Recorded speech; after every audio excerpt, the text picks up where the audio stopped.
तो भगवान ने बहुत सारे यज्ञ के विधान बताए थे और अलग-अलग गृहस्थ व्यक्ति क्या यज्ञ कर सकता है, कोई ब्रह्मचारी क्या यज्ञ कर सकता है, ये सब बताया था। भगवान ने स्वाध्याय यज्ञ के बारे में बताया था, द्रव्य यज्ञ के बारे में बताया था। तो अब भगवान उसको कंक्लूड करते हुए अगले 2 श्लोकों में ये कहते हैं कि ये विभिन्न प्रकार के यज्ञ वेद सम्मत हैं और ये सभी प्रकार के कर्मों से उत्पन्न है, इन्हें इस रूप में जानने पर तुम मुक्त हो जाओगे।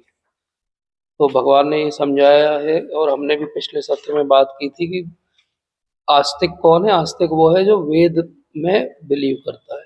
आस्तिक की डेफिनेशन ये है जो वेद को फॉलो करता है। इसलिए सारे यज्ञ जो है वो वेद सम्मत है और इसका कॉरोलरी क्या हुआ कि जो भी यज्ञ वेद सम्मत नहीं है वो यज्ञ नहीं है। जैसे उदाहरण के लिए कि भारत को फाइनल जिताने के लिए यज्ञ करना किसी वेद में नहीं दिया हुआ, इसलिए वो वेद सम्मत यज्ञ नहीं है।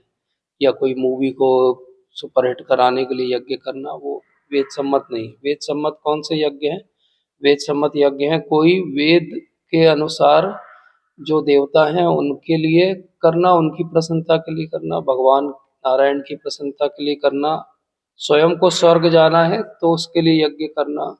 धरती पे अगर आपको बहुत बड़े राजा बनना है तो अश्वमेध यज्ञ करना, राजसूय यज्ञ करना, ये सब यज्ञ जो है वो अलाउड है। लेकिन इसके अलावा हम अपने मन से हम कोई नया यज्ञ नहीं बना सकते। और सारे यज्ञों का अर्थ क्या हो गया? ये सारे यज्ञों का अर्थ हो गया कि ये कर्म से उत्पन्न है। अब कैसे कर्म से उत्पन्न है सारे के सारे यज्ञ, इसको देखते हैं कि कोई भी यज्ञ करने में आपको क्या लगेगी? कुछ सामग्री लगेगी और सामग्री को एकत्र करने के लिए आपको कोई ना कोई कर्म करना पड़ेगा। या तो धन अर्जन करना पड़ेगा या जाके किसी से दान की याचना करनी पड़ेगी। मतलब बिना कर्म किए कोई भी यज्ञ नहीं हो सकता। कोई भी यज्ञ करने के लिए आपको कर्म करना पड़ेगा। तो ये समझना है कि अगर हम ऐसे ध्यान से समझे तो एक्चुअली हमारा हर कर्म जो है वो यज्ञ ही होना चाहिए या यज्ञ के हेतु के लिए ही होना चाहिए। तो अगर हमारा हर कर्म यज्ञ के हेतु के लिए हो जाए तो पूरा जीवन हमारा क्या हो जाएगा? एक यज्ञ बन जाएगा। लेकिन ये कैसा यज्ञ बनेगा इसको भगवान अगले श्लोक में समराइज करेंगे। तो ऐसा कौन सा यज्ञ है जिसको अगर सही से समझ लें हम तो हम मुक्त हो जाएंगे? मतलब ऐसे कौन से कर्म हैं, क्योंकि यहाँ पे भगवान ने क्या बोल दिया? कर्म इज इक्वल टू यज्ञ। इफ इक्वेशन ये है अगर कि कर्म इज इक्वल टू यज्ञ, तो ऐसे कौन से कर्म हैं जिसको जान के हम मुक्त हो सकते हैं, या ऐसा कौन सा यज्ञ है जिसको करके हम मुक्त हो सकते हैं? दोनों बात एक ही बात होगी। तो इसलिए भगवान फाइनली कंक्लूड क्या करते हैं? हे परम तप, द्रव्य यज्ञ से ज्ञान यज्ञ श्रेष्ठ है। हे पार्थ, अंततो गत्वा सारे कर्म यज्ञों का अवसान दिव्य ज्ञान में होता है। क्योंकि अध्याय भी दिव्य ज्ञान का है और बात भी आरंभ हुई थी तो पहला श्लोक ही ये था कि ये जो ज्ञान है ये कैसे आया, इस बात पे था। तो भगवान अब कंक्लूड कर रहे हैं कि जितने भी मैंने द्रव्य के यज्ञ बताए, द्रव्य यज्ञ मतलब जिसमें कोई सामग्री हवन में स्वाहा हम करते हैं, किसी देवता डीटी के निमित्त हम हवन करते हैं, वो सब द्रव्य यज्ञ है। तो द्रव्य यज्ञ का अर्थ क्या हो गया? वो जो घी डाल रहे हैं वो द्रव्य है, वो जो वेदी बनाने के लिए सामग्री लगी वो यज्ञ है। अब इसको कभी हम बैठ के ऐसे मेडिटेशन करें तो समझ में आएगा कि द्रव्य यज्ञ का अर्थ क्या हो गया? द्रव्य यज्ञ का अर्थ हो गया कि संसार में एक्चुअली जितनी भी वस्तुएं हैं वो सब केवल यज्ञ करने के लिए ही बनी है। मतलब अब देखते हैं इसको कि जैसे वेद, वेद क्यों आए? क्योंकि वेद में दिया हुआ है कि यज्ञ कैसे होंगे। तो सामवेद के अंदर वो ऋचाएं दी हुई हैं जिनको गा के हम यज्ञ करते हैं, और यजुर्वेद में वो विधान दिए हुए हैं और वो वेदी कैसे बनेगी, उसका डायमेंशन क्या होगा, किस यज्ञ के अंदर कितने जो है वो रहेंगे करने वाले ब्राह्मण रहेंगे, कितने उसके यजमान रहेंगे, कैसे वो संपादित होगा। मतलब सारी ज्योमेट्री, सारी कैलकुलेशन, सारी ग्रामर, सारी लैंग्वेज, सारे छंद, सारी कविताएं काय के लिए बनी है? यज्ञ करने के लिए बनी है। अगर इस दृष्टिकोण से देखेंगे तो कोई भी वस्तु, कोई सोना चांदी हीरे मोती काय के लिए बने? यज्ञ में दान देने के लिए बने।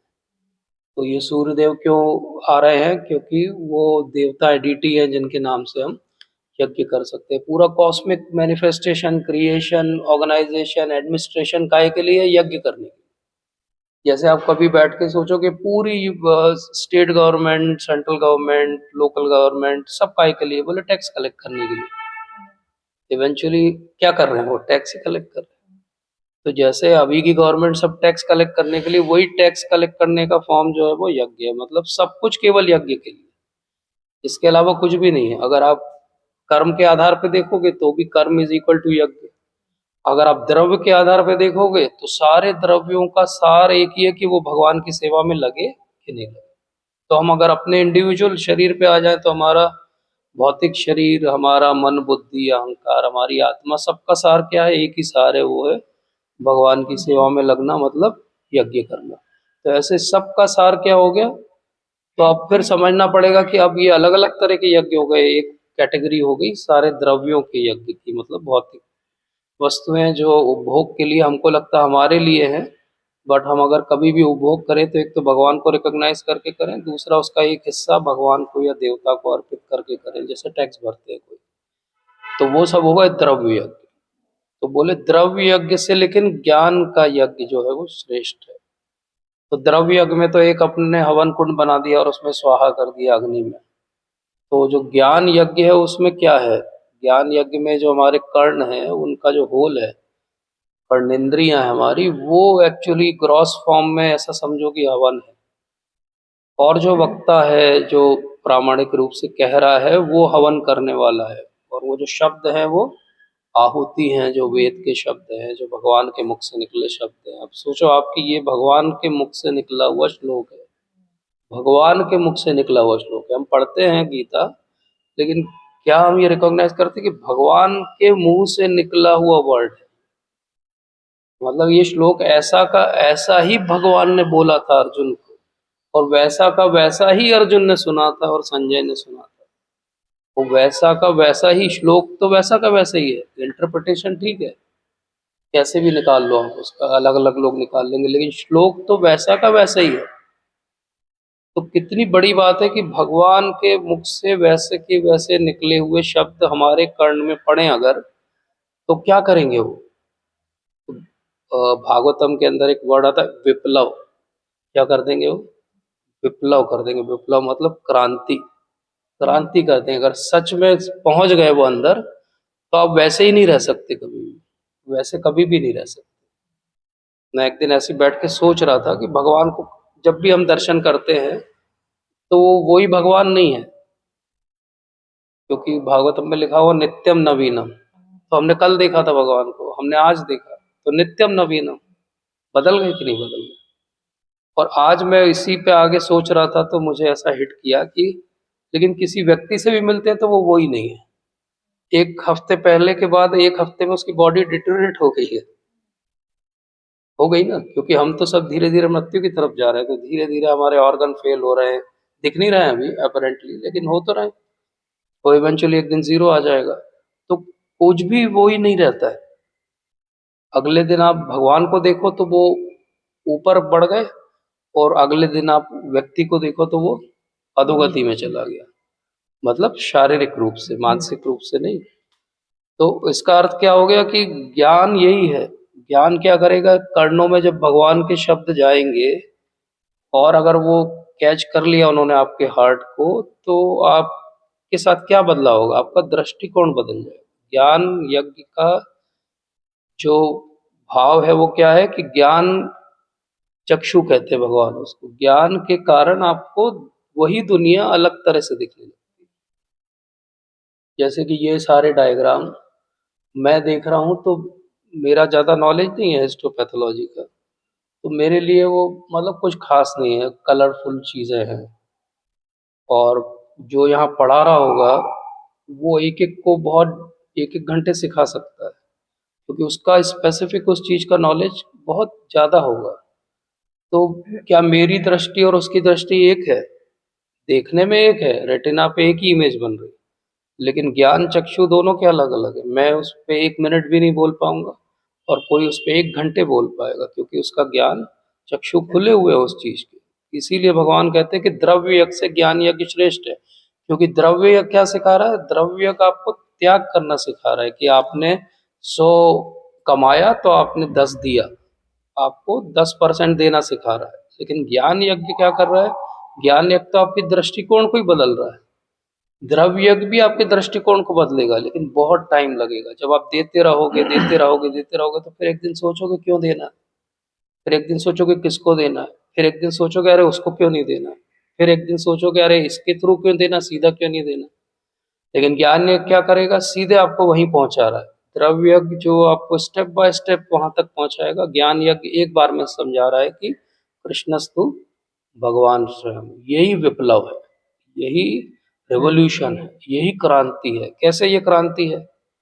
क्योंकि इतने सारे जन्म हो गए हमारे, हमको ये वाला कनेक्शन नहीं आया समझ में। तो अगर ये कनेक्शन भगवान से डायरेक्ट समझ में आ रहा है, मतलब ये क्रांतिकारी विचार है कि नहीं, क्रांति है कि नहीं। इसलिए भगवान कहते हैं कि द्रव्य यज्ञ से ज्ञान यज्ञ श्रेष्ठ। एक और बात में द्रव्य यज्ञ से ज्ञान यज्ञ श्रेष्ठ, द्रव्य यज्ञ आपने आरंभ किया तो आप यज्ञ को बीच में रोक सकते हो कि 4 आहुति हुई, बोले अभी पैसे खत्म हो गए पंडित जी, अब हम अगले साल करेंगे बची हुई 4 आहुति। तो पंडित जी बोलेंगे बुलाया क्यों था हमको? वो बोलेंगे नहीं, अब आपने स्टार्ट किया है तो आपको फिनिश करना पड़ेगा। लेकिन ज्ञान यज्ञ में क्या है, हाँ 4 श्लोक पढ़े अभी, चलो कल पढ़ेंगे। तो हम कभी भी पॉज कर सकते ज्ञान यज्ञ को। लेकिन द्रव्य यज्ञ को आप एक बार चालू करोगे तो बहुत सारे रिसोर्सेज ऑलरेडी आपके पास होने चाहिए, तब चालू कर सकते। लेकिन ज्ञान यज्ञ में क्या है? ज्ञान यज्ञ में आप जितने रिसोर्सेज हैं उस हिसाब से चालू कर सकते हो, जो समझे वहां से चालू कर सकते हो, धीरे धीरे एक एक कदम आगे बढ़ सकते हो। तो ज्ञान यज्ञ करने का सार क्या है? ज्ञान यज्ञ करने का सार है कि हमको कुछ ना कुछ अपने जीवन में अंडरस्टैंडिंग लाना है। तो अब ये अंडरस्टैंडिंग 2 तरह से आ सकती है। एक स्वाध्याय करके आ सकती है कि मैं पढ़ूं बैठ के कोने में आराम से समझ के, इसको कहते हैं स्वाध्याय। ये भी एक बोनाफाइड तरीका है।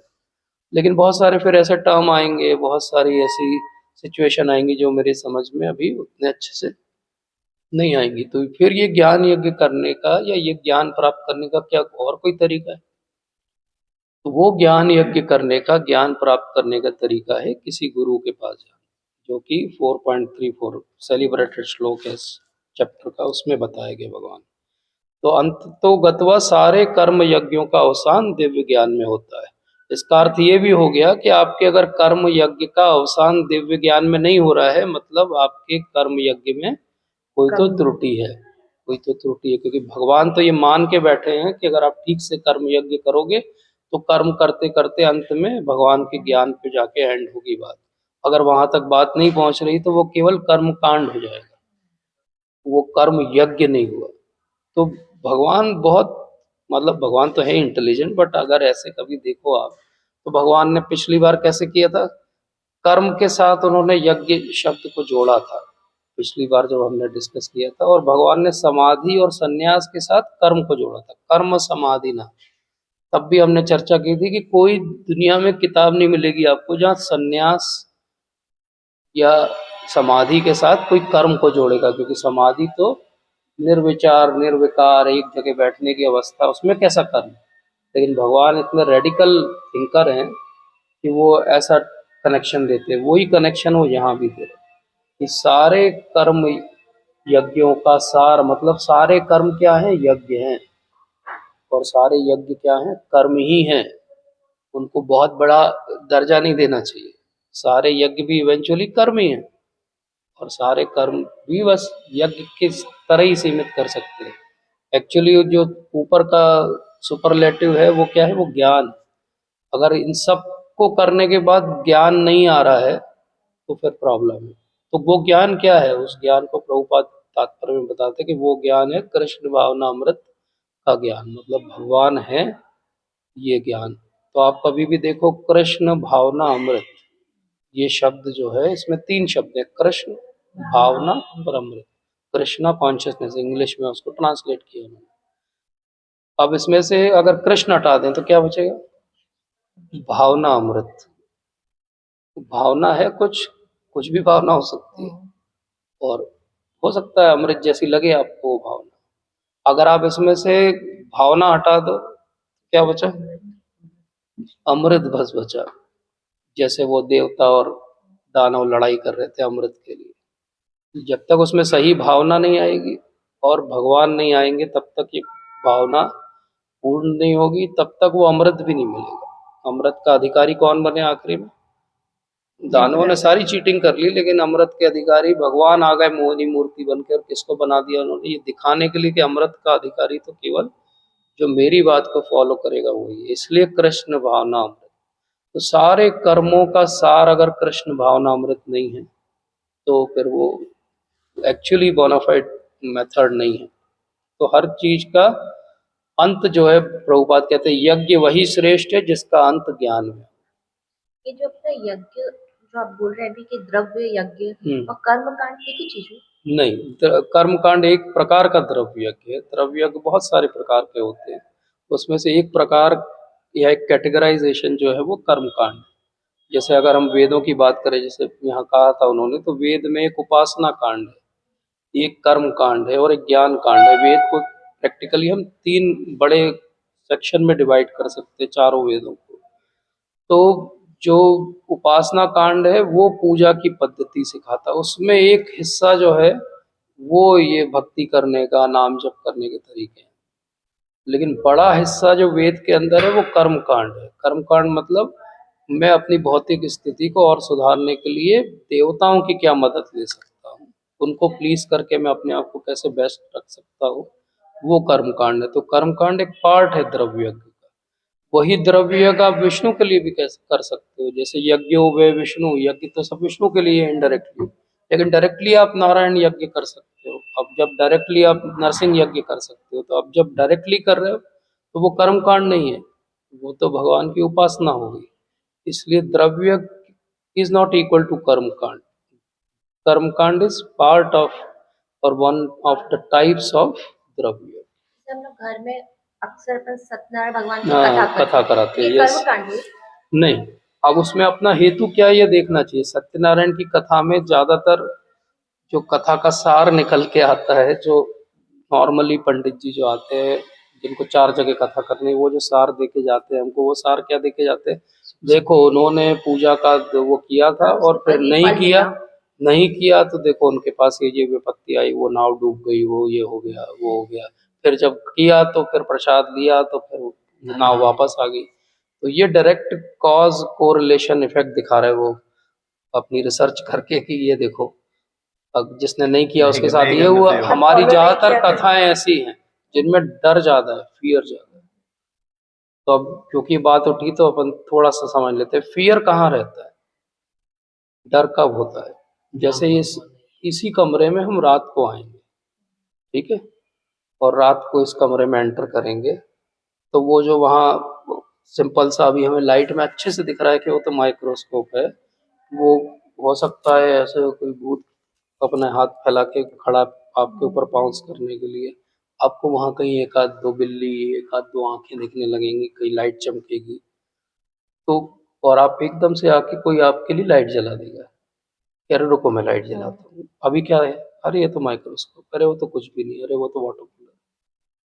तो भय कहाँ रहता है? जहाँ पे ज्ञान का अभाव है। तो अब हर कोई उस अधिकार क्षेत्र में नहीं है कि उसको सीधे एकदम से अल्टीमेट नॉलेज मिल जाए, ना उसका अभी इंक्लिनेशन है। अब जिसका इंक्लिनेशन नहीं है, क्या उसको छोड़ देंगे? तो वेद बिल्कुल माता जैसे, वेदों को क्या कहा गया? मदर कहा गया। मदर कैसी रहती है? खराब से खराब बच्चा हो, बिल्कुल बिगड़ा हुआ, तो भी वो उनका तो बच्चा ही है, उसको नहीं चाहेंगे वो गलत रास्ते जाए। जितना भी है, चल भाई तू दिन में एक बार घर पे आया कर, एक बार का खाना हमारे साथ खाया कर, इतना तो चाहती, दिन भर तुझे जो करना है कर। तो ये जो वेद का भाव है मदरली, इसलिए वो कोई डरता भी है तो चलो भगवान के नाम से डरो, तुम कुछ तो भगवान को फॉलो करना चालू करोगे, धीरे धीरे समझोगे कि सत्य नारायण में दो शब्द, एक सत्य है और एक नारायण है। मतलब सच्चा जीवन जीना चाहिए और भगवान नारायण को समझना चाहिए। तो इवेंचुअली ये जो कथा है ये कहने को कर्म कांड है, अगर भाव वहीं रह जाए कि अच्छा हम ये सत्यनारायण की कथा करते हैं हर महीने तो हमारा घर अच्छा चल रहा है, क्लेश नहीं है, धन आ रहा है, अगर ये भाव है तो वो वहीं पे रुक जाएगी बात। अगर भाव ये है कि नहीं, धीरे धीरे हम समझने लगे कि वो आते हैं पंडित जी तो पहले नवग्रह की स्थापना करते हैं, फिर उसके बाद वो कथा कहते हैं, फिर कथा के बाद में वो आखिरी में भगवान कृष्ण का गुणगान करते हैं और फिर उनकी आरती करते हैं, तो फिर हम धीरे धीरे पूछने समझने लगेंगे, हमारी सुकृति जागेगी, पंडित जी के साथ 10 मिनट और बैठेंगे, वो कुछ और भी बताएंगे राम जी के बारे में, तो धीरे धीरे हमारा इंक्लिनेशन बढ़ेगा। तो this is one sort of advertisement बोल दो सनातन धर्म का, कि किसी तरह से लोग जुड़े बने रहें, उसके फोल्ड में रहें, उससे छूट के बाहर ना चले जाएं। अगर आपकी भौतिक इच्छा भी है तो कहीं और मत जाओ, इसी तरह से रहो, हमारे साथ रहो। कोई अनबोनाफाइड तरीका करने के बजाय ये बोनाफाइड कथा सुनो, तो nothing wrong in that, but that is not ultimate, that is not complete. तो इसलिए वो करना अच्छा है, बिल्कुल अच्छा है। अब एज ए डिवोटी, जब हम डिवोटी बन गए, बोले अब करना अच्छा है या करना जरूरी है, हमारी प्रथा बनी हुई, करना चाहिए कि नहीं करना चाहिए। मेरा पर्सनल ओपिनियन है कि करना चाहिए अगर आप कर रहे थे। उसके दो कारण है, एक, दूसरों के लिए आप एग्जाम्पल बनते हो कि देखो ये सत्यनारायण जी की पूजा करते करते देखो कितने अच्छे डिवोटी बन गए, तो हम भी बन सकते हैं। आप सत्यनारायण की कथा नॉर्मली लोग करते तो आस पड़ोस दो चार घर वालों को बुलाते हैं, तो आप उनको प्रीच कर सकते हो, you can use that as a tool for preaching. हमारे जो बच्चे हैं वो देख रहे हैं, हो सकता है उनमें से हर कोई हमारी बात से सहमत नहीं होगा, टीनेजर और बड़े होने के बाद बहुत अच्छा डिवोटी शायद ना बने, लेकिन वो सत्यनारायण वाली कथा देखता रहेगा, तो जब वो बड़ा होगा, जब उसकी शादी होगी, बच्चे होंगे, तो वो भी एक आध दो बार कराएगा, शायद उसकी भक्ति वहीं से चालू हो। तो हम एक लेगेसी तो दे रहे हैं हमारी फैमिली को कि ठीक है, ये नहीं तो ये भी ऑप्शन है तुम्हारे पास। So what I personally feel is, जो भी हमारा सिस्टम है जिसका भी जैसा बना हुआ है, वी शुड कंटिन्यू इट, लेकिन वी शुड डिवोशनलाइज इट, मतलब we should add more of devotional element to it. Satyanarayan की कथा के बाद आप कीर्तन कर सकते हो 10 मिनट 15 मिनट के लिए, आप कोई डिवोटी को इनवाइट कर सकते हो, आप आसपास वालों को बुला के प्रसाद खिला सकते हो, प्रभुपाद के बारे में बोल सकते हो, गीता का कुछ बोल सकते हो। This is the way we can use it as a tool. But वो कथा सुन के हम सोचे कि नहीं, वो फिर वो नाव डूब गई थी तो हमारी नाव तैरेगी कि डूबेगी, तो फिर वो थोड़ा सा डिफिकल्ट है, आई थिंक। वो फिर कर्मकांडी हो जाएगा, ये ध्यान रखना चाहिए, मेरी इतनी समझ। आप कुछ कहना मैं प्रभु जी कर्म यज्ञ की जो बात हुई थी, ना? जैसे हम लोग स्टूडेंट्स को पढ़ाते हैं फिजिकली बॉडी से, यस, तो उसको जो है हरे कृष्ण भावनामृत में कैसे। जैसे अभी मैडम ने को इंस्पायर कर दिया है, ऐसे इंस्पायर कर सकते हैं कि वो भी डिवोशनली कुछ इंक्लाइंड हो। हम एक अच्छा एग्जाम्पल बन सकते हैं कि सर बाकी टीचर से अलग है, देखो he is very composed, he never shouts, he explains, he is very sincere, so this is how they think कि ये अलग क्यों है, ये व्यक्ति अच्छा है, डिवोटी है इसलिए अलग है। तो महाराज हमेशा बोलते हैं कि preaching is important and sometime you to speak in preaching, मतलब कभी कभी बोल के प्रीचिंग होती, कभी कभी होती है, मैक्सिमम टाइम बिना बोले प्रीचिंग होती है, कि आपका डेमेनियर कैसा है, आपका बिहेवियर कैसा है, आप वो ट्रायल सिचुएशन में कैसा दूसरों के साथ प्रेजेंट करते हो, वो ज़्यादा इंस्पायरिंग लगता है लोगों को, बजाय कि आप क्या बोलते हो। क्योंकि बोलने का तो क्या है, बोलने का तो कोई कुछ भी बोल सकता है, कुछ गिफ्टेड लोग रहते हैं वो कुछ भी बोले, सब अच्छा ही लगता है सुनने में, लेकिन क्या वो पालन कर रहे हैं? वो गांधी जी की वो कहानी है ना, गुड़ वाली। हाँ, गुड़ वाली। बच्चा आता है, एक माँ बोलती है बहुत गुड़ खाता है, तो गांधी जी बोलते हैं अगले हफ्ते आना। अगले हफ्ते आते हैं तो बच्चे को बोलते हैं गुड़ मत खाया कर, तो बोले ये तो आप एक हफ्ते पहले बोल देते, इसके लिए एक हफ्ते बाद फिर से क्यों बुलाया? तो बोले एक हफ्ते पहले मैं भी गुड़ खा रहा था, मैं कैसे बोलता मत खाओ। तो वो कहते हैं कि आचार विचार प्रचार तीनों जो है वो अलाइन होना चाहिए, वो अलाइन होंगे तो ही इंस्पायर होगा कोई। अगर वो अलाइन नहीं है तो आप कितना भी बोलो, थोड़े दिन ऐसे जुगनू टाइप चमक सकते हो आप, बट लंबे समय आप इंस्पायर नहीं कर सकते, खासकर वर्क प्लेस पे, क्योंकि वो तो आपको हमेशा देख रहे हैं ना, वो तो आपको जज कर रहे हैं हर मिनट, और अभी लेंस कौन सा लगाया हो, ये डिवोटी है। अब करो आप गलती, तो वो गलती केवल हमारे ऊपर नहीं आएगी, वो गलती, अरे ये तो बहुत डिवोटी बन के घूमते हैं और करते हैं ऐसा। पर्टिकुलरली मतलब प्रभु जी सब्जेक्ट, जैसे सब्जेक्ट जो है, सब्जेक्ट वाइज अगर हम बोले तो हमारा काम सब्जेक्ट हमको अपना सिंसियरली करना चाहिए। वहाँ तो as a secular country nothing much we can do it और वी कैन ऐड इट, और करने की कोशिश भी नहीं करना चाहिए, वो कोई ऑब्जेक्ट भी कर सकता है उस बात पे। तो वहाँ तो हम यही कर सकते कि अपना काम अच्छे से करें, क्योंकि वो इंडिविजुअली हमको उसकी सैलरी मिल रही, तो that should be our sincerity.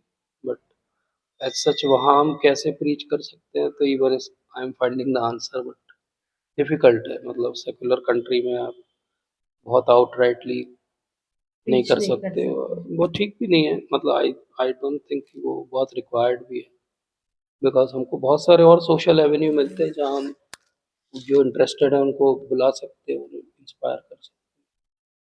Class में पर से तो वी शुड अवॉइड डिस्कशन, ये मेरा सोचना है। कोई बहुत एलिवेटेड हो तो वो कर सकता है, बट वही है कि यू नेवर नो, कोई ऑब्जेक्ट करे फिर वो बात सब पे आती है, ये तो ऐसे कर। तो 34th पे आए, टाइम है ना, 15 मिनट पक्का ना? 1.5 मिनट ना, हम तो देख ही रही।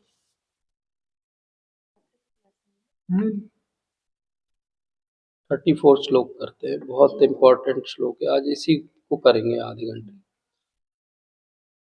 तत्विधि प्रणिपातेन तद्विधि प्रणिपातेन परिप्रश्नेन सेवया परिप्रश्नेन सेवया उपदेक्ष्यन्ति ते ज्ञानम् उपदेक्ष्यन्ति ते ज्ञानम् ज्ञानिनस्तत्त्वदर्शिनः। ज्ञानिनस्तत्त्वदर्शिनः। पढ़ेगा?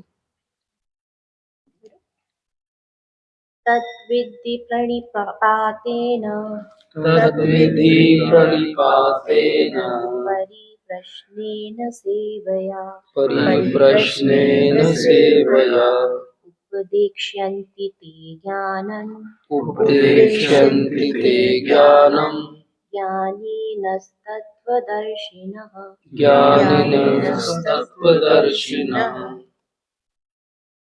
तुम गुरु के पास जाकर सत्य को जानने का प्रयास करो, उनसे विनीत होकर जिज्ञासा करो और उनकी सेवा करो। स्वरूप सिद्ध व्यक्ति तुम्हें ज्ञान प्रदान कर सकते हैं, क्योंकि उन्होंने सत्य का दर्शन किया है। भगवान ने 33rd श्लोक में बोला था कि द्रव्य यज्ञ से ज्ञान यज्ञ श्रेष्ठ है, और फिर हमने देखा था कि ज्ञान यज्ञ अर्थात कोई प्रामाणिक व्यक्ति के मुख से सुनना, और जिसमें यज्ञ की वेदी क्या है, हमारे कर्ण है, और वो प्रामाणिक व्यक्ति के मुख से निकले हुए शब्द जो है वो आहुति है, और हमारे हृदय में जो उत्कंठा है ज्ञान प्राप्त करने की, वो अग्नि है। तो वो व्यक्ति कौन है और उस व्यक्ति के पास कैसे जाना चाहिए, इनफैक्ट ये हमारी भक्ति की, हमारी सेल्फ रियलाइजेशन की शुरुआत इस श्लोक से होती है। अगर ये श्लोक हम सही से धारण कर लें अपने जीवन में, तो सब कुछ आगे सब कुछ सही हो जाएगा। क्योंकि इस श्लोक में बहुत सारे भगवान तो कैप्सूल फॉर्म में इतना सारा नॉलेज इन्फॉर्मेशन दे रहे हैं। तो वो क्या कह रहे हैं कि लोग जाते हैं गुरु के पास, जाना चाहते हैं लोग, गुरु धारण करना आजकल बहुत फैशन में भी है। प्रभुपाद कहते हैं कि जैसे लोग कुत्ता पालते हैं, ऐसे वो गुरु भी पालते हैं। मतलब अरे हमारा कुत्ता है, ये देखो डॉबरमैन, ये हमारे गुरु जी। पॉइंट इसकी फैशन में, तो बोले फोटो लगा लेते हैं घर में, ये हमारे गुरु जी हैं, और उसको हार भी चढ़ा देते हैं, अगरबत्ती भी लगा देते हैं। बट दो चीज़ें वो चेक नहीं करते, एक क्या वो प्रामाणिक गुरु हैं, प्रामाणिक गुरु कौन है इसको हम समझते हैं, और अगर वो प्रामाणिक गुरु हैं तो क्या उनकी बोली बात को हम जीवन में अपने धारण कर रहे हैं। तो प्रामाणिक गुरु भी किसी को मिल जाए, बट वो अगर सही उसकी मानसिकता नहीं होगी तो भी उसके जीवन में बदलाव नहीं आएगा। तो कई लोग कहते हैं कि हमने तो गुरु धारण कर लिया, हमने तो दीक्षा भी ले ली, लेकिन जीवन में परिवर्तन नहीं हुआ। तो इसलिए यहाँ पे भगवान कह रहे हैं कि तत्विधि प्रणिपाते, तत्विधि, तो तत् मतलब वो सारे यज्ञ जो भी तुम करना चाहते हो, मतलब मुख्यतः भगवान ज्ञान यज्ञ की बात कर रहे हैं, क्योंकि किसी के पास जाके अगर सुनोगे आप तो क्या मिलेगा, ज्ञान मिलेगा, ज्ञान यज्ञ कर रहे हो। तो तत्विधि, विधि मतलब जानने का प्रयास करना, ट्राई टू नो। तो वो कैसे ज्ञान को हम जानेंगे और कैसे उस यज्ञ के ज्ञान को हम अपने अंदर धारण करेंगे, तो पहले हमको अपने गुरु महाराज को तीन जो है वो गिफ्ट देनी पड़ेगी। वो तीन गिफ्ट क्या है? प्रणिपातेन, परिप्रश्नेन और सेवया। जब तक हम गुरु के सामने ये तीन जो है अपने मन की धारणा लेके नहीं जाएंगे तो वो बात नहीं बनेगी।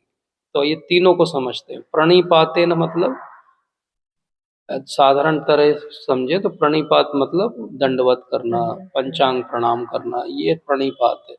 प्रणिपात मतलब ऐसे गिर जाना, गुरु के सामने गिर जाना। साष्टांग साष्टांग प्रणाम या दंडवत प्रणाम कहते हैं। दंड मतलब डंडा, तो डंडा ऐसे रखा हुआ है, उसको हल्का सा धक्का दे दो तो कैसे गिर जाता है, ऐसे ही गिर जाना गुरु के सामने। तो ये तो हो गया फिजिकल फॉर्म। जब हम कहते हैं कि साष्टांग प्रणाम करना, दंडवत प्रणाम करना, पंचांग प्रणाम करना, तो क्या करें हम कि आपकी पूरी भौतिक शरीर, आपका मन, बुद्धि, आपने सब कुछ भगवान और गुरु के सामने आप समर्पित कर दिया। मतलब प्रणिपात केवल फिजिकल लेवल पे नहीं है, प्रणिपात जो है वो मन के लेवल पे भी है, बुद्धि के लेवल पे भी है और अहंकार के लेवल पे।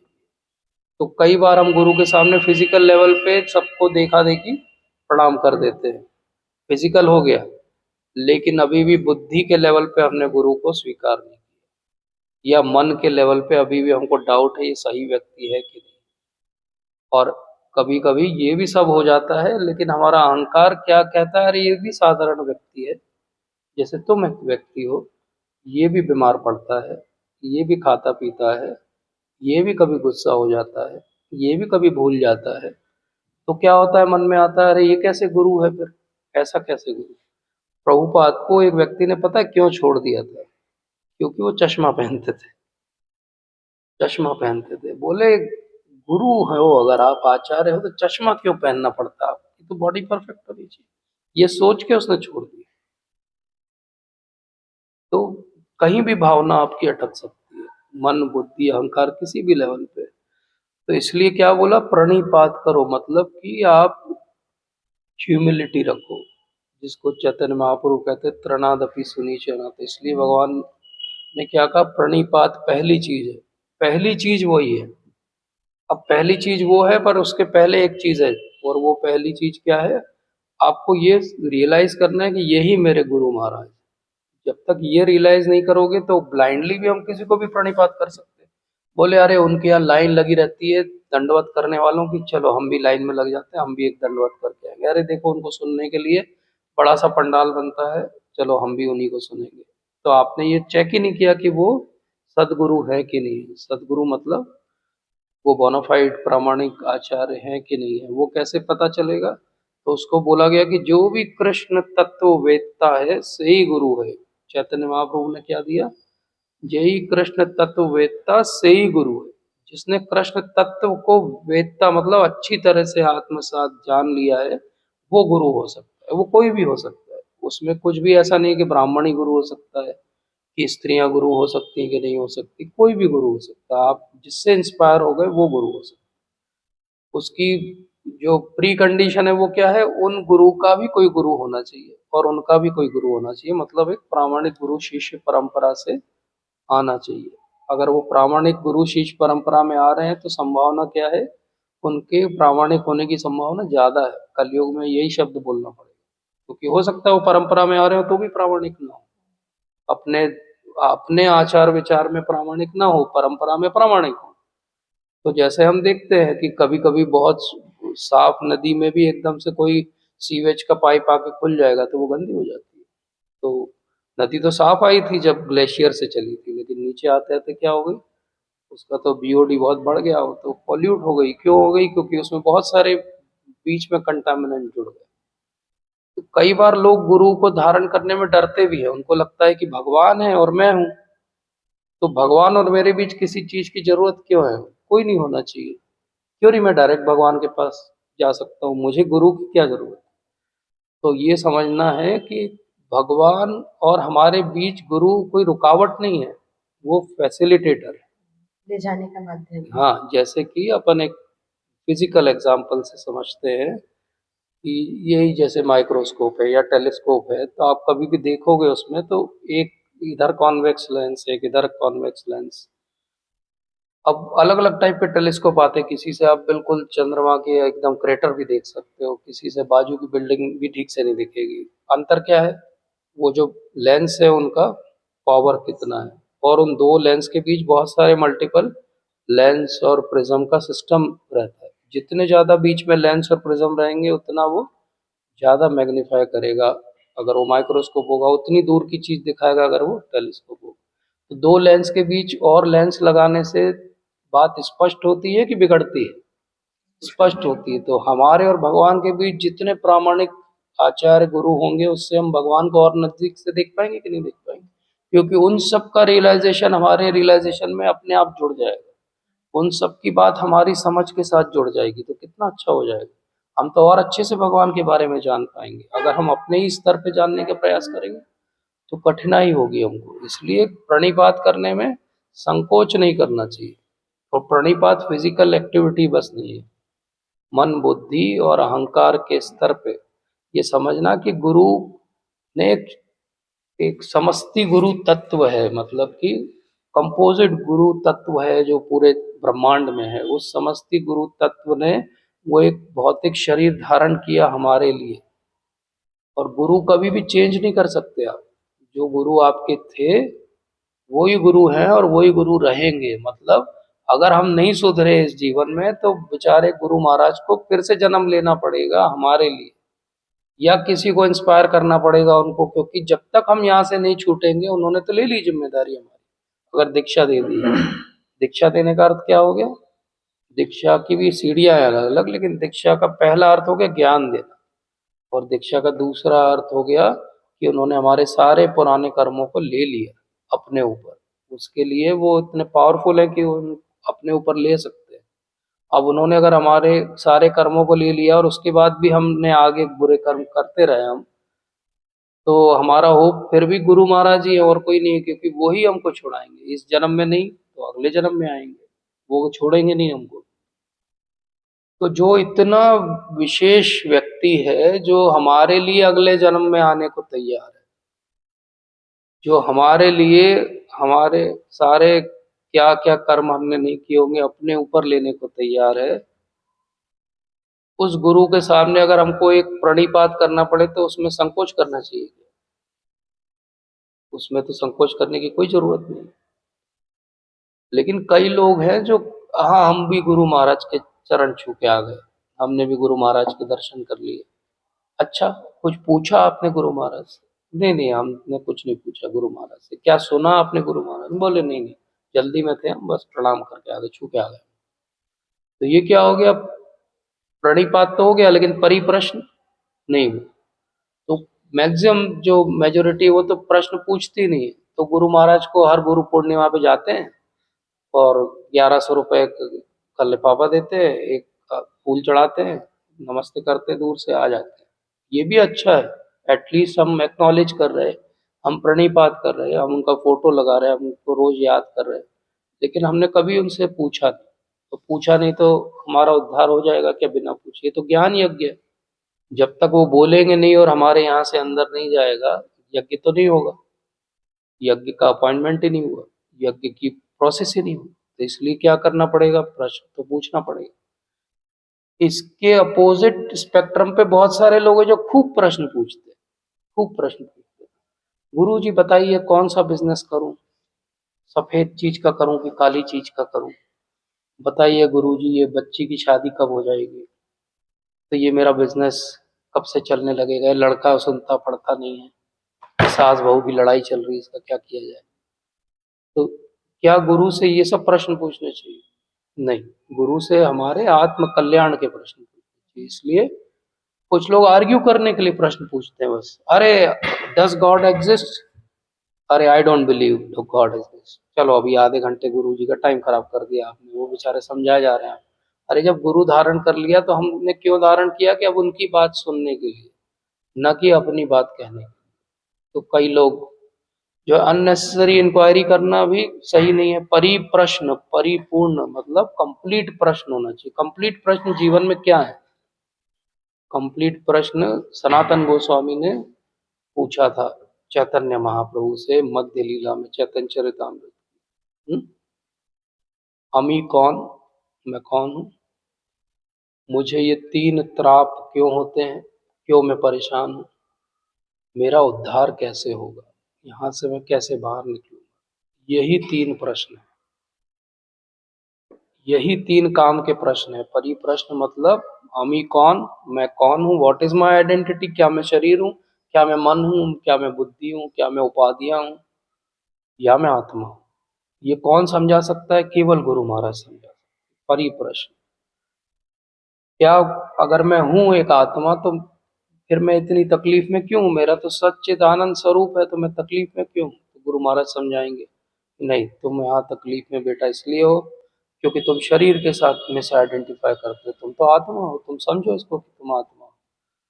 तो ठीक है, तो फिर मैं कैसे, मेरा परित्राण कैसे होगा गुरु महाराज, यहाँ से मैं बाहर कैसे जाऊंगा? ये तीसरा प्रश्न। तो गुरु महाराज अपने जो भी उनके संप्रदाय प्रदत्त विधि होगी वो आपको देंगे। ये तुम नाम जप करो, इससे तुम्हारा परित्राण होगा। तुम ये पुस्तक का अध्ययन करो, इससे परित्राण होगा। तुम ये जो है यज्ञ की, योग की विधि करो, इससे परित्राण होगा। वो जो भी उनकी संप्रदाय में दिया होगा, जिससे उन्होंने अपने आप को रियलाइज कराया, वही रियलाइजेशन वो देंगे। इसलिए वक्ता और श्रोता, ज्ञान यज्ञ में क्या हो रहा है, हमको लगता है वो एक फिजिकल एक्टिविटी चल रही है जिसमें कोई बोल रहा है और कोई सुन रहा है। तो बोले हमने ईयर की एनाटॉमी पढ़ी हुई है। बोले ईयर की एनाटॉमी में ईयर ड्रम पे पड़ता है, वो 3 जो है वो ऑसिकल मूव होते हैं, फिर वो इंटरनल ईयर में जो हमारा सिस्टम है हेयर फॉलिकल्स का, उससे एक सिग्नल इलेक्ट्रिक फॉर्म में जनरेट होता है जो ऑडिटरी कॉर्टेक्स पे जाता है, और उससे हमको समझ में आता है अच्छा ये बोल रहे हैं। लेकिन एक्चुअली हीयरिंग बस ये नहीं होती है, हीयरिंग बस इतनी नहीं होती है। तो ग्रॉस हीयरिंग है जो आप चेक कर सकते हो किसी मेथड से। ये तो एनाटॉमी है या फिजियोलॉजी है जो आप समझा सकते हो। हीयरिंग इससे बियॉन्ड होती है। हीयरिंग क्या होती है? स्पिरिचुअल हीयरिंग होती है जब वक्ता जो है, जो गुरु महाराज हैं, वो जो बोल रहे हैं उनका पूरा जो रियलाइजेशन है वो दे रहे हैं आपको, डाउनलोड कर रहे हैं आपके। वो सटल लेवल पे क्या डाउनलोड चल रहा है? वो रियलाइजेशन डाउनलोड कर रहा है। जितना सुनोगे आप उनको, जितना सुनोगे उतना वो डाउनलोड होता जाएगा, होता जाएगा, और एक दिन आप बिल्कुल जैसा वो सोचते हैं, जैसा वो अनुभव करते हैं, वैसा आप करने लगोगे। ये सब कब होगा? जब हम प्रामाणिक गुरु से सुनेंगे, प्रामाणिक रूप से सुनेंगे। हमारा कोई भी और हेतु नहीं रहेगा। कोई भी आप ब्लॉकेज बीच में बनाओगे, ये डाउनलोड इंटरप्ट हो जाएगा। अगर हट जाएगा सब, तो ये डाउनलोड कभी कभी बहुत जल्दी भी हो सकता है कि हमको एकदम ऐसा लगेगा कि यही मेरे गुरु महाराज, वो बात खत्म हो गई, वही मेरे गुरु महाराज है। अब कोई प्रश्न उठने की बात नहीं, कोई वो फॉर्मेलिटी की बात रहेगी कि वो दीक्षा कब देंगे। अब क्या हो गया, यही मेरे गुरु महाराज है, वो उनकी कृपा इस जन्म में हो, 1000 जन्म बाद हो, लेकिन मैं उनसे ही दीक्षा लूंगा, मैं किसी और से लूंगा ही नहीं, क्योंकि वही मेरे गुरु महाराज। तो आप ऐसा समझोगे क्या केवल ये मेरी तरफ से हो रहा है कि वो मेरे गुरु महाराज? मैंने तो आज रियलाइज किया कि वो मेरे गुरु महाराज। गुरु महाराज तो आए इसीलिए है क्योंकि उनको मालूम है कि ये आत्मा भी रहेगी, इसको तो वापस ले जाने के लिए मुझे एक और शरीर में आना पड़ेगा। तो कितने कृपालु हैं। सोचो कि कोई जेल में आ जाए और बिल्कुल जो सबसे खराब क्रिमिनल हो उसके साथ रहे और उसको सुधारने की कोशिश करे और बोले मैं तुझे छुड़ा के लेके जाऊंगा। ये है गुरु महाराज। इसलिए प्रणिपाते परिप्रश्न। कुछ लोग प्रणिपात भी कर देते हैं, प्रश्न भी ठीक ठीक पूछते हैं, लेकिन फिर भी उनको रियलाइजेशन नहीं होता क्योंकि वो सेवा नहीं करते। तो सेवा का भाव क्या है? सेवा का भाव, वाणी वपू की सेवा कर सकते हो, मतलब आप गुरु महाराज को डायरेक्ट सेवा कर सकते हो अगर आपको ऐसा बहुत सौभाग्य मिल जाए। लेकिन अब बहुत सारे लोग सेवा नहीं कर सकते, जोग्राफिकल डिस्टेंस है, आप बार बार गुरु महाराज से नहीं मिल सकते, बहुत बिजी हैं गुरु महाराज के, हजारों शिष्य हैं आज के जमाने में। कैसे सेवा करोगे? आप गुरु महाराज अगर मेल बॉडी में है और आप फीमेल बॉडी में हो, तो अब आप कैसे उनके पास नहीं जा सकते, उनकी कोई सेवा डायरेक्ट नहीं कर सकते। तो भगवान ने फिर यहाँ सेविया शब्द क्यों बोला? अगर ऐसा था सेवा में इतने इंटरप्शन, उनके वचनों को पालन करना भी एक सेवा, वो भी एक सेवा है। उनकी वाणी को सुनना भी एक सेवा है। उनके बताए हुए ग्रंथों का अध्ययन करना भी सेवा है। उनके बारे में भक्तों को बताना, उनका प्रचार करना भी एक सेवा है। तो सेवा के कितने सारे प्रकल्प हो गए। उनकी कोई एक बात को जीवन में धारण करके वो करते रहना भी सेवा है। भक्ति वेदांत मैनोर इंग्लैंड में एक जगह है जो जॉर्ज हरिसन ने प्रभुपाद को दी थी एज ए गिफ्ट। और प्रभुपाद जब आए वहाँ पे विजिट करने तो वो बाहर निकले तो वहाँ पे एक डिवोटी थे जो गार्डन मेंटेन कर रहे थे भक्तिवेदांत मैनर का। तो वो रोजेस और ये सब लगाते थे। प्रभुपाद मॉर्निंग वॉक के लिए वहां से निकले तो उन्होंने देखा कि बड़ा सुंदर है। तो वो एक थे, उनसे बोला, उन्होंने बोला उनके जो सेक्रेटरी थे कि ये प्रभु जी हैं, ये कर रहे हैं ये वाली सेवा। तो प्रभुपाद ने उनकी तरफ देखा और उन्होंने बोला कि very good, keep doing it. And do you know कि still he is doing it. Prabhupada चले गए कुछ दिनों बाद भक्ति वेदांत बैनर से। कुछ समय बाद इस धरती से भी अंतर ध्यान हो गए प्रभुपाद। वो डिवोटी आज भी वो गार्डन में वही रोजेस उगा रहे हैं। क्यों? क्योंकि गुरु महाराज ने एक बार बोला था कि keep doing, keep doing. Chaitanya Mahaprabhu रथ यात्रा के वहां भगवान बाहर आते हैं तो वो ऐसे तकियों पे आते हैं एक के बाद एक, ताकि वो उनको कोई चोट न लगे। तो वो तकिए सॉफ्ट से तकिए रहते हैं वाइट कलर के। आप कभी देखना रथ यात्रा में जगन्नाथपुरी में पाहंडी बोलते हैं, जब भगवान बाहर आते हैं छेरा पोरा डांस करते हुए बाहर आ रहे हैं, एक तकिया दूसरा तकिया तीसरे ऐसे जाते तो फट जाता था।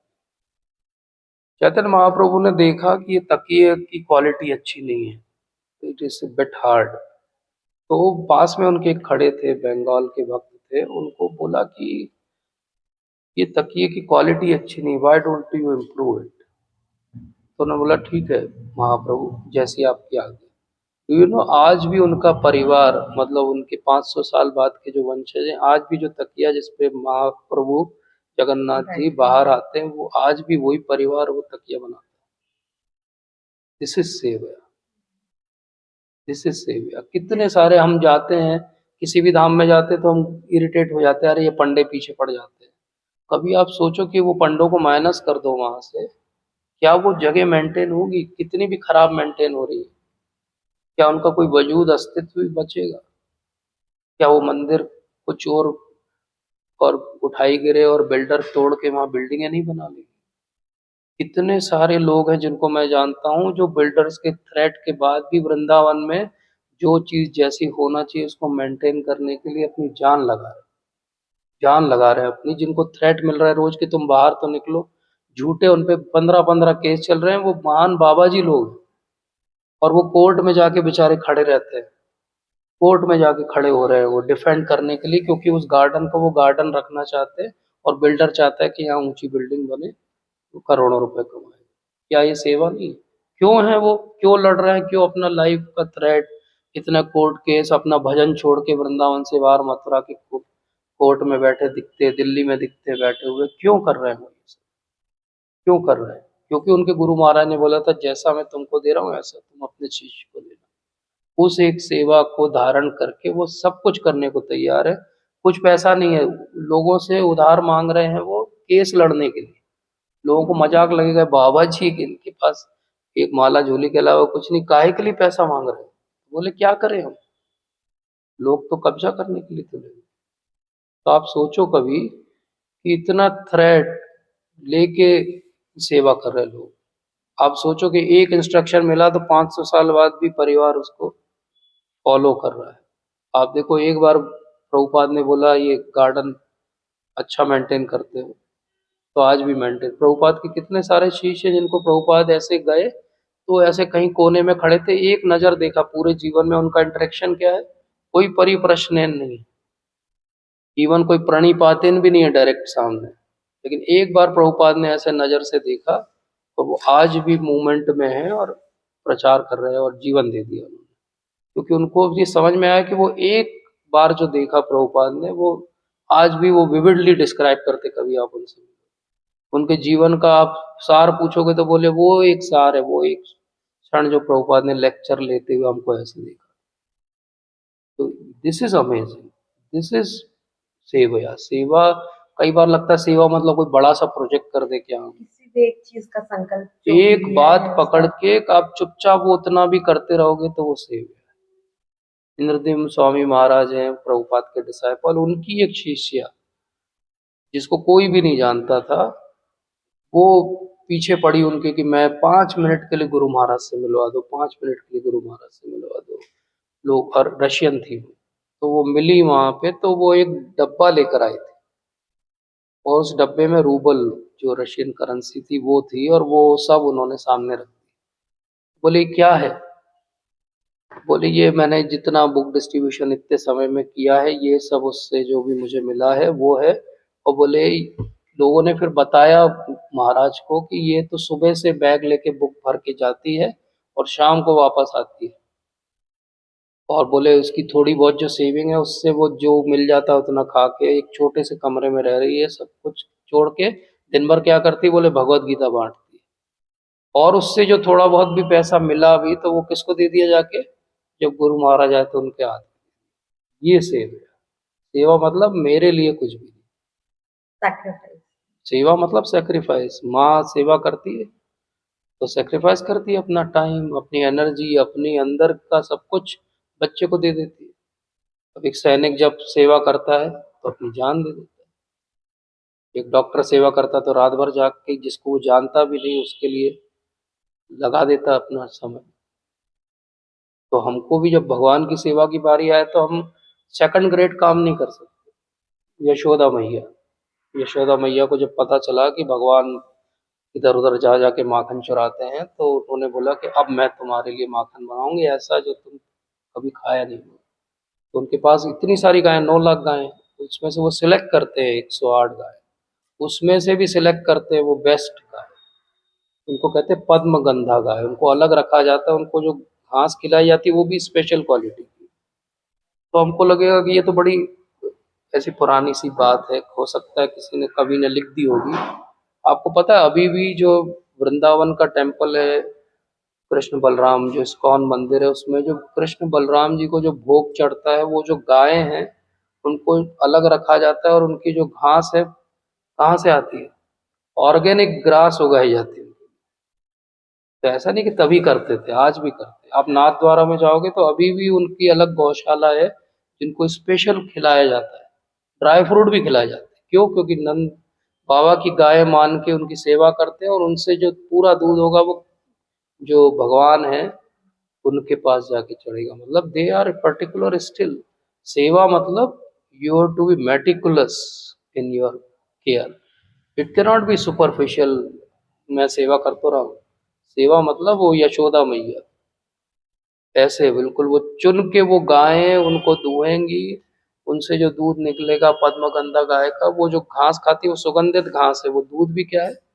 सुगंधित है। उससे फिर दही खुद बनाएंगी, फिर वो दही को खुद जो है वो मथेंगी, और फिर उससे जो मक्खन निकलेगा। और भगवान क्या करते हैं? फिर भी चोरी करते हैं। तो भगवान फिर चोरी क्यों करते हैं? क्योंकि उधर जो हैं गोपियां वो भी तो यही सोच के बना रही है कि आएगा लाला और चुरा के ले जाएगा। तो he wants to reciprocate with each one of them. तो ये तो पार्ट हो गया जो शिष्य को करना है। 3 गिफ्ट जो है वो लेके जाना गुरु महाराज, प्रणिपात, परिप्रश्न और सेव्य। तो गुरु महाराज क्या करेंगे? गुरु महाराज करेंगे उपदेश करेंगे। गुरु महाराज का और कोई भी काम नहीं। गुरु महाराज इसके अलावा कुछ भी अगर करते हैं कि चलो मैं तुम्हारी फैक्ट्री का उद्घाटन कर देता हूँ, चलो मैं तुम्हें ऐसा आशीर्वाद देता हूँ कि बिल्कुल धन की वर्षा हो जाए तुम्हारे, नहीं। गुरु महाराज का काम है कि उपदेशंति ते ज्ञानम, भगवान का ज्ञान के उपदेश देंगे बस। गुरु महाराज अगर इसके अलावा कुछ भी और कर रहे हैं तो प्रामाणिक गुरु महाराज नहीं। अच्छा, तो उपदेश तो कोई भी दे सकता है, आज तो चैट जीपीटी भी दे सकता है। आप उसको बोलो दो भैया 1 घंटे का उपदेश देना है भगवत गीता पे, बना के दे देगा, ऑडियो में डाल दो उसको, चलता रहेगा। बोले वो चैट जीपीटी वॉच, तो चलेगा क्या ऐसा? उपदेशंति ते ज्ञानम। ज्ञान है क्या चैट जीपीटी के पास? नहीं, ज्ञान नहीं है। जो ज्ञान का उपदेश वो नहीं दे सकता, वो जोड़ जाड़ के यहाँ से सेंटेंस बना के दे सकता है। उपदेशंति ते ज्ञानम ज्ञानिना तत्वदर्शिना। सबसे बड़ी बात है कि गुरु महाराज कैसे हमारे तत्वदर्शी हैं। तत्व क्या होता है? तत्व क्या होता है? क्योंकि अब अगर कोई तत्वदर्शी, तो हम कैसे जाने कि वो तत्व का दर्शन किया उन्होंने? वो तो उन्होंने दर्शन किया है। झूठ भी बोल सकते हैं, दिखावा भी कर सकते हैं, है ना? बहुत इजी है आजकल तो। सोशल मीडिया है, 2-4 अच्छे सोशल मीडिया मैनेजर रखो तो आप भी चमक जाओ 6 महीने में, आपके फॉलोअर हो जाए, आपके 20 जगह लेक्चर आने लगे, वायरल हो जाओ, आप अच्छे-अच्छे सेंटेंस बोलो। तो वो तत्वदर्शी है कि नहीं? बोलने वाले तो बहुत सारे आजकल कवि लोग भी भगवान के बारे में बोलने लगे और बहुत सुन भी रहे लोग। अरे वो तत्वदर्शी है क्या? उसका जीवन तत्वदर्शी के समान था क्या? तो तत्वदर्शी कैसे हम जाने? जब हम तत्व को जाने। तत्व को कैसे जानते हैं? जन्म कर्म च मे दिव्यम एवं वो वेत्ति तत्वतः। भगवान ने खुद ही बोला कि तत्व क्या है? जन्म और कर्म। मेरा जन्म और कर्म समझ लो, दिव्य है वो। उसको जान लोगे तो तुम भी तत्वदर्शी हो जाओगे। बहुनाम जन्मनाम अन्ते ज्ञानवान माम प्रपद्यन्ते वासुदेवम सर्वमिति स महात्मा सुदुर्लभ। पर ऐसा जानने वाला व्यक्ति दुर्लभ है। तो ऐसे तत्वदर्शी थोक के भाव नहीं मिल सकते, तत्वदर्शी को खोजना पड़ेगा। मैक्सिमम तत्वदर्शी जो है वो चुप रहते हैं। मैक्सिमम तत्वदर्शी को प्रचार में ज्यादा भाव नहीं रहता, या करते भी हैं तो वो दे आर नॉट ऐसा बहुत ओवर टाइप के प्रचारक। वो तत्वदर्शी चुपचाप कहीं, क्योंकि ह्यूमिलिटी है तो ह्यूमिलिटी के कारण वो कभी भी बहुत एग्रेसिवली प्रचार नहीं करेंगे। और क्योंकि नहीं करेंगे, पर वो है तत्वदर्शी, आपको अपनी दृष्टि से खोजना पड़ेगा। तो कैसे हम खोजेंगे? क्या वो भगवान के बारे में बात करते हैं? क्या वो हमेशा भगवान के बारे में बात करते हैं? क्या वो जो बात करते हैं वैसे ही जीवन जीते हैं? तो वो तत्वदर्शी। हो सकता है कोई भगवान के बारे में बात करता हो, उनमें से बिरला ये भी हो सकता है जो हमेशा भगवान के बारे में बात करता हो, लेकिन फिर आप जाके उसका प्राइवेट अफेयर लाइफ देखो तो बोले ये तो ठीक नहीं। फिर वो स्कैंडल हो जाता है, पेपर में छपने लगता है, जैसे पिछले 2-3-4 दिनों पहले छप रहा था। क्यों हुआ? अरे इतने सारे लोग कैसे जुड़ गए उस व्यक्ति के साथ जो तत्वदर्शी नहीं था? गलती उस व्यक्ति की थोड़ी है, वो तो मार्केटिंग मास्टर है। लेकिन हम उस मार्केटिंग गिमिक में और एडवर्टाइजमेंट में क्यों फंस गए? क्योंकि हमको किसी ने ये समझाया ही नहीं। हम बहुत पढ़े लिखे हो गए, लेकिन यही नहीं बताया गया जीवन में कि तत्व क्या होता है और तत्वदर्शी व्यक्ति की पहचान क्या है। तो हम उसकी माया जाल में आ गए, और ऐसे माया जाल फैलाए हुए तो बहुत सारे झूठे गुरु घंटाल बैठे हुए सब जगह।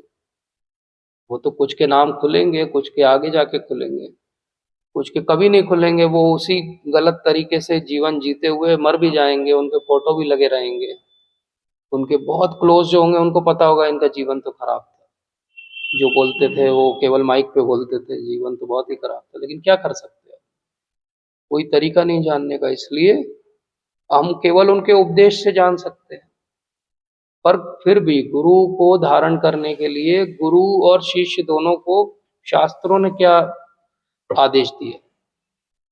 1 साल तक, 1 साल तक अगर आप किसी को गुरु धारण करना चाहते हैं तो उसको देखो, उसका जीवन देखो, फिर धारण करो।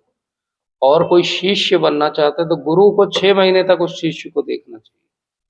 अगर वो 6 महीने तक उसको लगता है कि मेरी बात मानता है तो ही शिष्य बना। आजकल दोनों तरफ प्रॉब्लम है। मास इनिशिएशन देते हैं लोग। आप चाहे सिगरेट पियो, आप गुटखा खाओ, आप तम्बाकू खाओ, आपको जो करना है करो, आप 500 रुपये जमा करो, लाओ आपको हम दीक्षा देते हैं। तो ये तो फार्स है, फॉल्स है। और वो भी केवल इसलिए गुरु धारण कर रहे हैं कि बस हो जाए, चलो पीछे पड़े घर वाले, ये रहे गुरु हमारे, पकड़ो इनका फोटो। अब उससे ज्यादा ना उनको लेना है ना उनको लेना है। मैक्सिमम अगर हैं तो वो गुरु पूर्णिमा पे जाके प्रणाम करके आ गए, या 10 जगह बता दिए हमारे गुरु कौन है, बोले ये हमारे गुरु। फैशन में हो वो गुरु तो और अच्छा, आपका स्टेटस सिंबल हो गए गुरु। लेकिन ना वो तत्व की खोज कर रहा है, ना गुरु उसे तत्व का उपदेश दे रहा है। क्योंकि तत्व का उपदेश तो कौन दे सकता है? जो तत्वदर्शी खुद होगा। तो इसलिए तत्वदर्शी अपने आप को कब रिवील करेगा? तत्वदर्शी होगा वो, लेकिन वो अपने आप को सबके सामने रिवील नहीं करेगा। वो कब रिवील करेगा? जब प्रणिपात, परिप्रश्न और सेव्या 3 बातें हो जाएंगी तो वो तत्व आपके सामने रिवील करेगा। क्यों ऐसा है? ऐसे हम गिने तो 14 तत्व होते हैं। तत्वदर्शी मतलब तत्व को जानने वाला। तत्व केवल एक नहीं है, कृष्ण तत्व एक चीज है, गुरु तत्व अलग चीज है। फिर राधा रानी का जो तत्व है वो भी तत्व है, फिर माया जो है वो भी एक तत्व है। तो ऐसे का आप करोगे कैलकुलेट तो 14 तत्व हैं जिनके बारे में जानने पर किसी को हम तत्वदर्शी कह सकते हैं। लेकिन फिर भक्ति विनोद ठाकुर महाराज ने बोला 10 मूल तत्व, एक पूरी बुक है उनकी, 10 मूल तत्व मतलब 10 मेन जो है वो तत्व सिद्धांत वैष्णविज्म के क्या है उसको कहते हैं वो 10 मूल तत्व। 10 मूल तत्व में से 5 तत्व क्या है, ये 5 तत्व वो हैं जो 5 टॉपिक है भगवत गीता। काल क्या है, कर्म क्या है, और इसके साथ आप फिर जोड़ लो जो अभी हमने तत्वों की बात की, तो ऐसे जोड़ के क्या हो जाएंगे, भगवान से मेरा संबंध क्या है, उस संबंध को पुनर्जागृत करने के लिए मैं क्या करूं, मतलब संबंध, अभिधेय, और ऐसा करने से मुझे क्या मिलेगा, प्रयोजन, प्रेम उपमार्थो महान, ये 3 बात। ये टेक्निकल पार्ट है लेकिन ये जानना चाहिए कि अगर कोई इनके आसपास बात कर रहा है मतलब वो सही बात है, और इसके बियॉन्ड जो भी बात कर रहा है वो केवल झूठ ही बोल रहा है। अगर वो आपको भगवान से आपका संबंध नहीं बताता, उस संबंध को जागृत करने का तरीका नहीं बताता प्रामाणिक, और उससे क्या मिलेगा आपको जीवन में अल्टीमेट ये नहीं समझाता, मतलब वो आपको सही बात नहीं बता।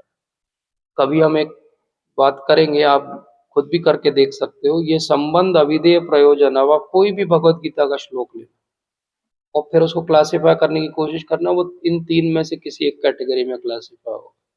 भगवत गीता का कोई भी भगवान का बोला हुआ श्लोक इन 3 बातों के बाहर का नहीं है। और इससे बड़ा एक्सपेरिमेंट कभी जीवन में टाइम मिले और करना हो तो वेद लेके बैठना और उसको क्लासिफाई करना ऋचाओं को, तो आपको समझ में आएगा इस 3 के बियॉन्ड पूरा वेद कुछ भी नहीं बोलता।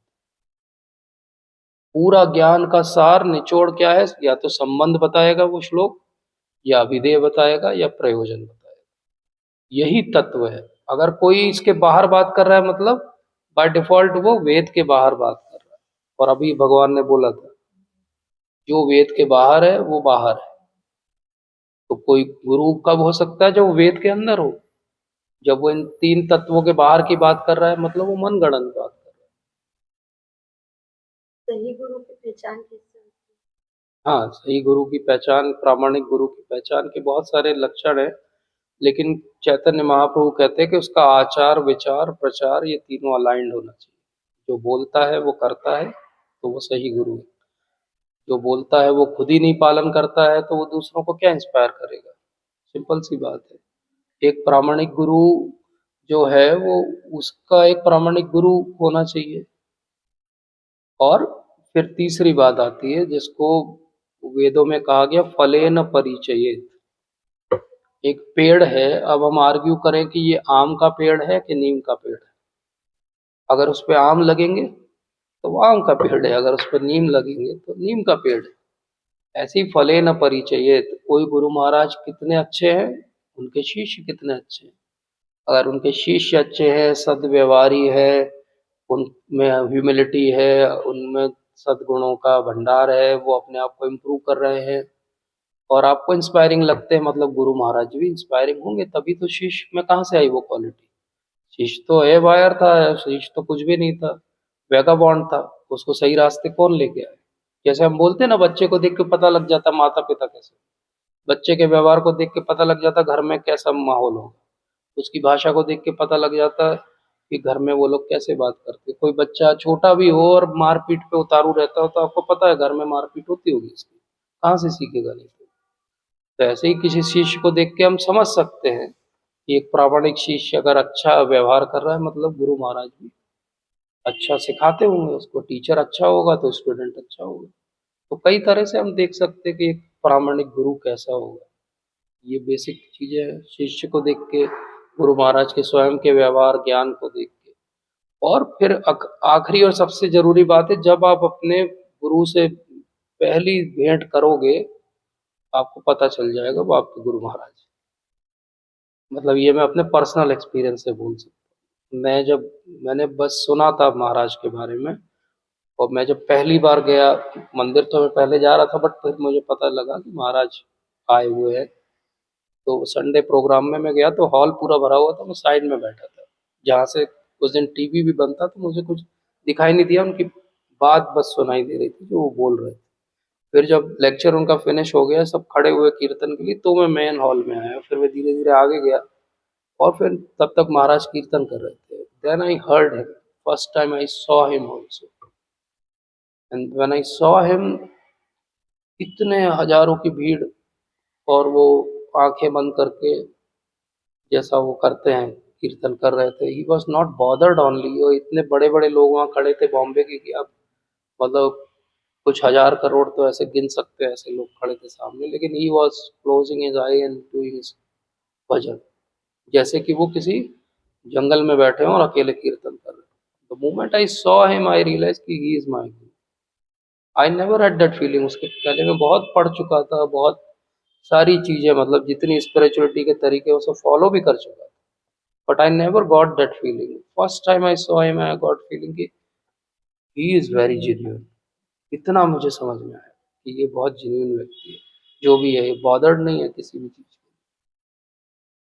तो although he was American bodied, and although I was an atheist, but that day, now I look back and I think कि वो it was like a radical moment for a youngster to decide कि he is my guru.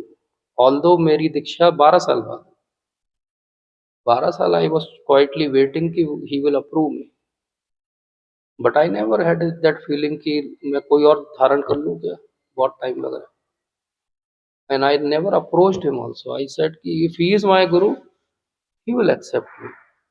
Let him accept whenever he wants. क्या हम demand कर सकते हैं गुरु से? बोला ना, प्रणिपात है. हम तो हाथ ही जोड़ सकते हैं उनके साथ. हमारी क्या औकात है उनके साथ? हम कुछ बोल भी सकते क्या? हम डिमांड भी नहीं कर सकते, अरे मैं इतने दिन से आ रहा हूँ, देखो तो सही मेरी तरफ. तो I always have that understanding कि आपके जो गुरु महाराज होंगे, आप देखोगे तो आपको समझ में आ जाएगा. तब तक आप खोजते रहो.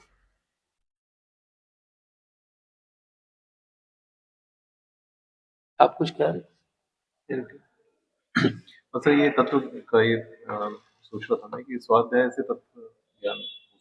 हाँ, स्वाध्याय से तत्व ज्ञान हो सकता है, एक स्तर तक हो सकता है. तो एक होता है नॉलेज, ज्ञान, और एक होता है उसको आत्मसात करना, रियलाइजेशन. जैसे हम एक खाना खाते हैं, हम चबा सकते हैं खाना, स्टमक तक ला सकते हैं, लेकिन अगर गैस्ट्रिक जूस नहीं होगा, अगर पैनक्रियाटिक एंजाइम्स नहीं होंगे, तो वो एसिमुलेट नहीं हो सकता बॉडी.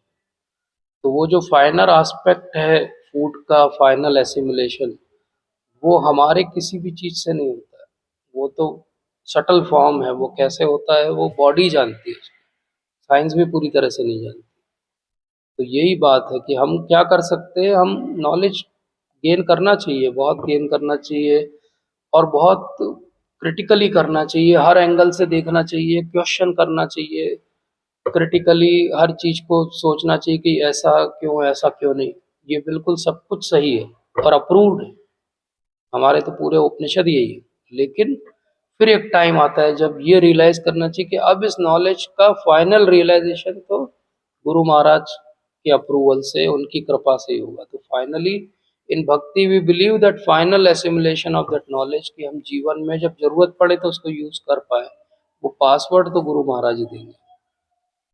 तो किसी को सारे 700 श्लोक आ सकते हैं, लेकिन ट्राइंग टाइम आएगा, डिफिकल्टी आएगी, और वो सारे 700 श्लोक भूल जाएगा, और वो अपने बेसिक इंस्टिंक्ट पे वर्क करने लगेगा, ओवर रिएक्ट करेगा, फाइट करेगा, एंग्री हो जाएगा.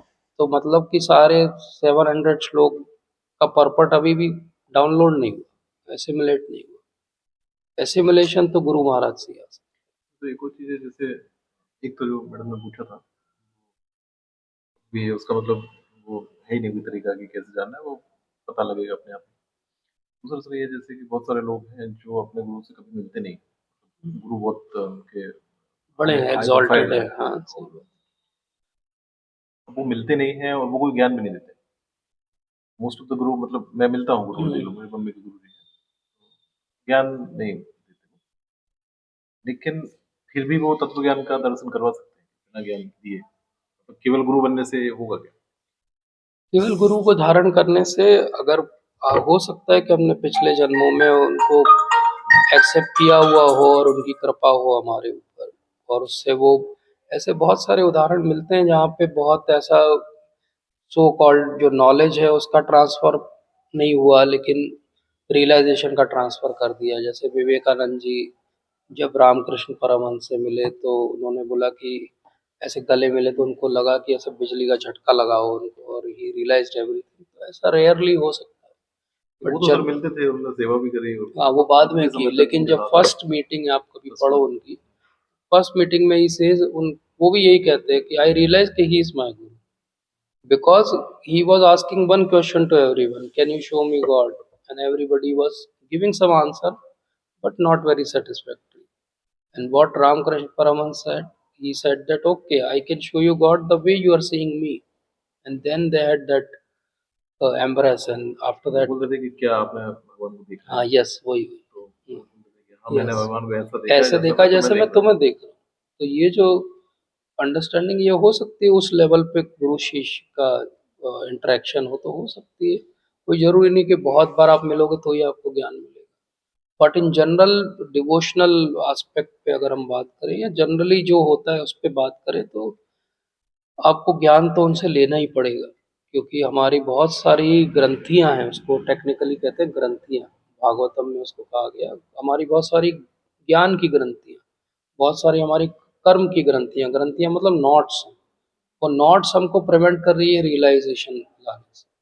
भगवान आगे भगवत गीता में भी बोलेंगे और भागवतम में भी बोलते हैं कि ज्ञान की तलवार से आप इसको क्या कर दो, काटो। आगे यहाँ पे बहुत अच्छा श्लोक आएगा अभी जिसमें बोलेंगे ज्ञान कैसा है, बोले ज्ञान एक नाव की तरह है जो आपको इसके पार ले जाएगा। बोले ज्ञान एक अग्नि की तरह है जो सब कुछ आपका भस्म कर देगा। वो हम अगले सेशन में समझेंगे कि कैसे ज्ञान ऐसे गुरु से जब मिलता है तो वो क्या करता है, हमारे प्रारब्ध के ऊपर क्या करता है, हमारे संचित कर्म के ऊपर क्या करता है, हमारी सोच के ऊपर क्या करता है।